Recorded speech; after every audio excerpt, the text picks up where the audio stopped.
Shalom Ouvracha les filles, j'espère que vous êtes en pleine forme, Be'ezrat Hashem.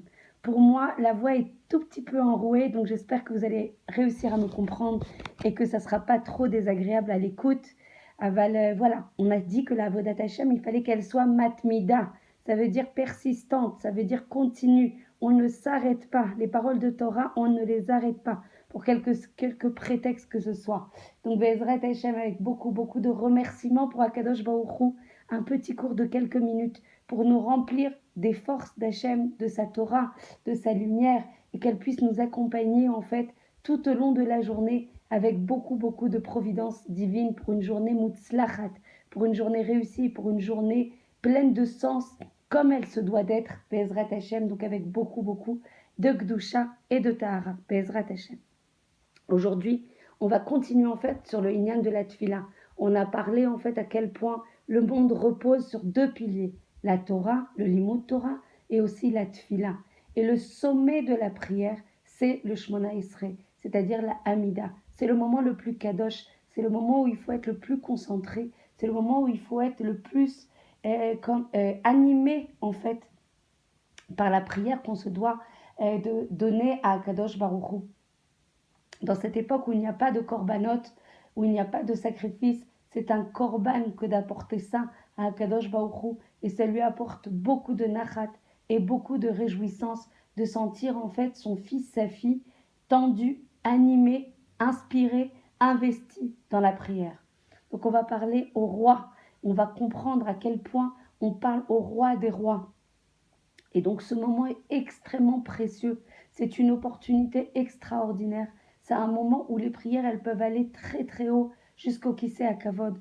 Encore faut-il le sentir, le ressentir dans son cœur, dans son âme, dans ses tripes, mamash, dans ces trois endroits-là. Une personne, elle est debout, elle s'incline, elle se prosterne, elle parle à Kadosh Baruch Hu. Pour celui qui est non averti et qui l'observe, elle semblerait adresser tout ce respect et cette attention au mur qui se trouve devant elle.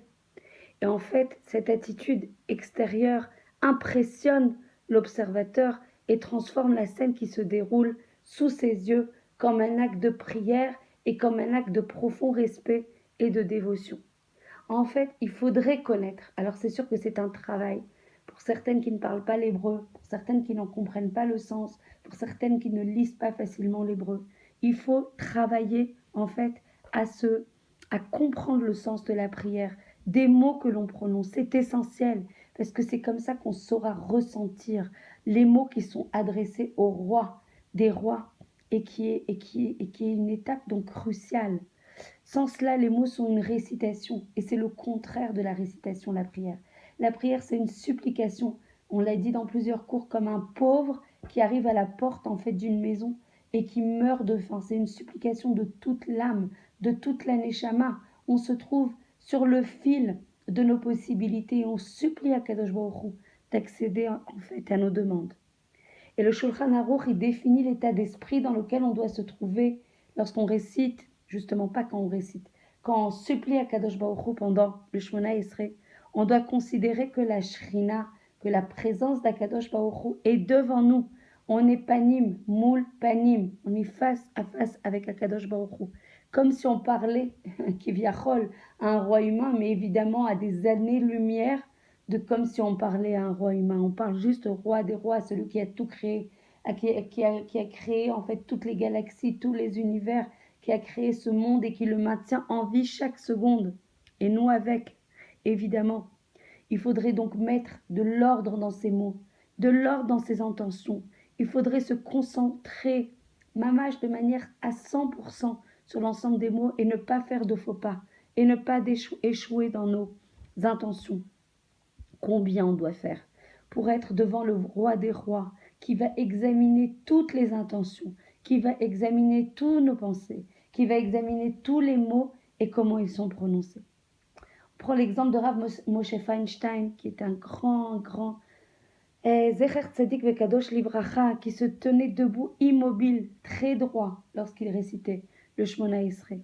Lorsqu'on lui demandait en fait pourquoi il était aussi droit, comment il était aussi immobile, comment il était aussi figé dans cette attitude pendant le Shmona Esrei, il raconta qu'un jour il fut emmené pour être interrogé par les autorités communistes de la ville de Russie dans laquelle il résidait, et il était forcé de rester au garde à vous durant toute l'épreuve et durant tout l'interrogatoire.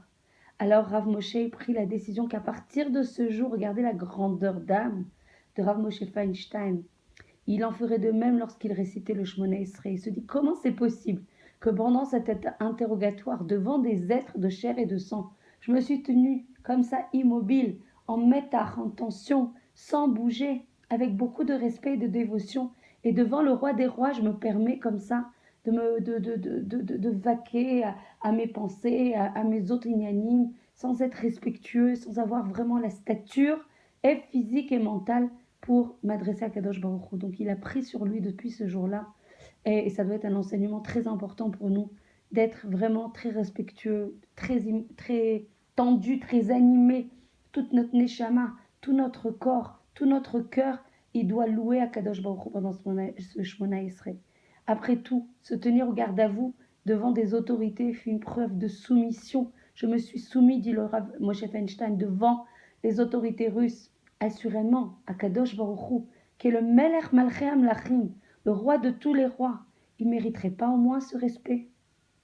Donc le Rav Dessler, quand il priait à Kadosh Baruch Hu, il se tenait debout, immobile, raide comme un piquet, mais en même temps, les veines de sa tête, on les voyait, elles saillaient intensément, on les voyait, comme on dit, bouger en dessous de sa peau, sous l'effort de la profonde concentration avec laquelle il prononçait toute cette filote. Donc en fait, il affirme qu'une personne doit se concentrer sur cette fila et ne pas tourner son cœur en dehors de la direction, d'Akadosh Baruch Hu, en dehors de la direction de la tfila. On doit se souvenir devant qui on se tient.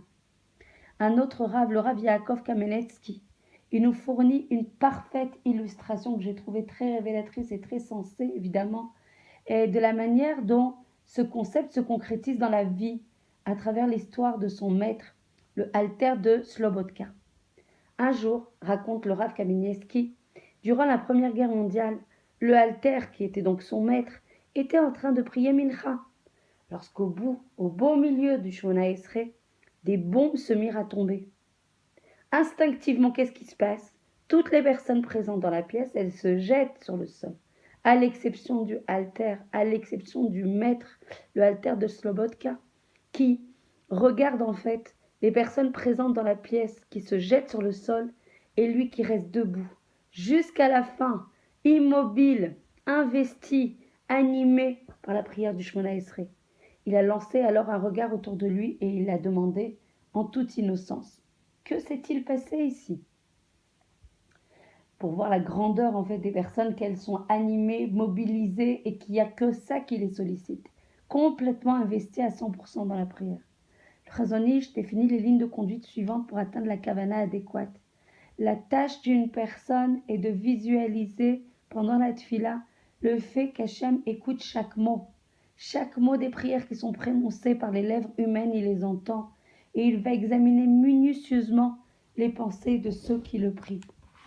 Pour vous montrer à quel point il faut être extrêmement vigilant dans la façon dont on fait le Shmona Esrei. Une personne qui dit le Shmona Esrei, dit le Chazon Ish, devrait se sentir littéralement transportée en mifgash prati, en rencontre, en audience personnelle devant Akadosh Baruch Hu. Rav Shimshon Schwab rapporta que lorsque le mashgiach de la yeshiva de Mir priait, il parlait à Hachem comme s'il s'adressait à un ami très très respecté. Il a témoigné que son beau-père, le Rav Chaim, parlait beaucoup avec Hachem durant la tfila sur un ton très personnel. Il entendit même une fois dire « Ribono shel olam, tu as écouté mes prières de nombreuses fois par le passé. Je t'en prie, accepte-les aujourd'hui également. » Ces conversations personnelles avec Akadosh Baruch Hu ne sont pas uniquement le privilège des Chachamim et des Tzadikim. Nous aussi, on a été gratifiés de la même opportunité et il faut l'utiliser à bon escient chaque jour et 3 fois si on peut, même si on n'en a pas l'obligation.